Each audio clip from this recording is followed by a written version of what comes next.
Hi, എൻ്റെ പേര് പ്രസൂത. ഞാൻ മലപ്പുറം തിരൂരാണ് എൻ്റെ വീട്. ഞാൻ വർക്ക് ചെയ്യുന്നുണ്ട്. എൻ്റെ പ്രൊഫഷൻ വന്നിട്ട് ടെക്നീഷ്യനാണ്. ഞാനൊരു ഡാൻസറും കൂടിയാണ്. പിന്നെ ഫിലിംസൊക്കെ ചോദിച്ചു കഴിഞ്ഞാൽ ഫിലിംസൊന്നും ഞാൻ ചെയ്തിട്ടില്ല. ഒരു ഷോർട്ട് ഫിലിം ചെയ്തിട്ടുണ്ട്, സഖാവ് നാരായണി പറഞ്ഞിട്ട്. പിന്നെ ഒരു അമേച്വർ ഡ്രാമ, MT വാസുദേവൻ സാറിൻ്റെ ഒരു ഡ്രാമ ചെയ്തിട്ടുണ്ടായിരുന്നു.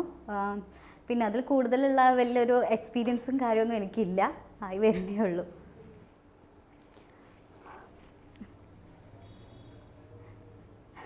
നിങ്ങളെന്താ എങ്ങനെ നോക്കിയിരിക്കുന്നത്? സാധാരണ ഇങ്ങനെയല്ലല്ലോ.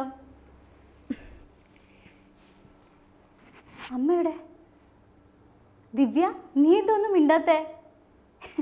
എന്തു പറ്റി നിങ്ങൾക്കൊക്കെ? വിഷ്ണു, നീ എന്താ എന്നെ കാണാത്ത പോലെ ഇങ്ങനെ നോക്കിയിരിക്കുന്നത്? അമ്മേ, അമ്മേ. അമ്മ ഉള്ളിൽ ഒളിച്ചിരിക്കായിരുന്നോ മക്കളൊക്കെ വിട്ടിട്ട്? എന്താടാ, എന്താ നീ നോക്കുന്നേ? മാറുന്നേ, എനിക്ക് ഉള്ളിൽ പോണം. നിങ്ങളൊക്കെ ഇങ്ങനെ തടഞ്ഞു നിന്നാ ഞാൻ എങ്ങനെയാ പോവാ? മാറി നിൽക്ക്. എന്താ നിനക്ക് പറയാനുള്ളത്? വേറെ എന്തിനെങ്കിലുള്ള ക്യാഷ് ഒപ്പിക്കാനായിരിക്കും, എനിക്കറിയാം. പറ, നിനക്ക് എത്ര വേണ്ടേ? എന്താടാ പറ.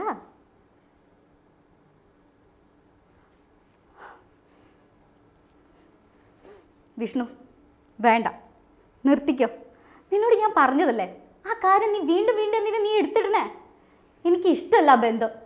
പിന്നെ നീ എന്തിനാ? വിഷ്ണു, നിർത്ത്. അയാൾ എനിക്ക് കണ്ണിന് നേരെ കണ്ടൂടാ. അയാൾ എന്നോട് കാണിച്ചത് നീ കണ്ടതല്ലേ? എന്നോട് മാത്രമാണോ? നമ്മുടെ അമ്മയോട് കാണിച്ചത് നീ കണ്ടതല്ലേ? മതി, പോ.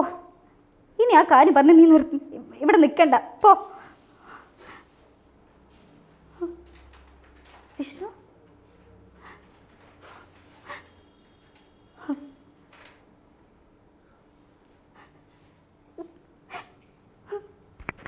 ഞാൻ കേക്കണം.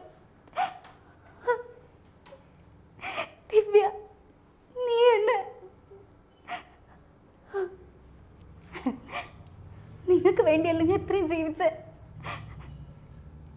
നിനക്ക് നല്ലൊരു ജോലി ശരിയാവണം, നീ ആഗ്രഹിച്ച പോലത്തെ ജീവിതം നിനക്ക് കെട്ടണം. ഇതിനൊക്കെ വേണ്ടിയല്ലേ ഞാൻ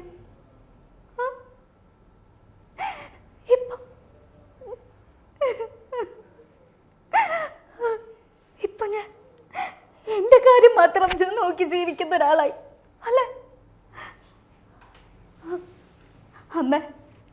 അമ്മ അറിഞ്ഞിട്ടാവും ഇത് അല്ലേ? എല്ലാം ഞാൻ അമ്മയുടെ അടുത്ത് പറയുന്നതല്ലേ. ഇപ്പൊ ഞാൻ ഒറ്റയ്ക്കായി.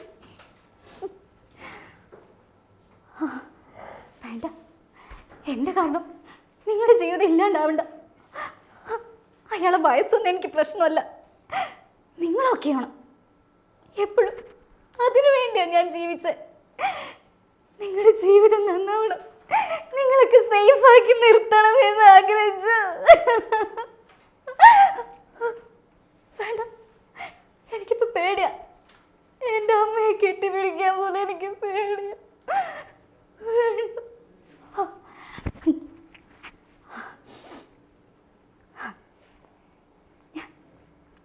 ഞാൻ കല്യാണം കഴിക്കണം, അത്രയേ ഉള്ളൂ. ഞാൻ ചെയ്യാം. പിന്നെ അമ്മ എന്നെ ഒരിക്കലും കാണില്ല. അയാൾ എന്നെ കെട്ടിപ്പോയേ മാത്രമേ ഉള്ളൂ. ഒരു നിമിഷം ഞാൻ അയാളെ കൂടെ ജീവിക്കില്ല. വേണ്ട, വേണ്ട.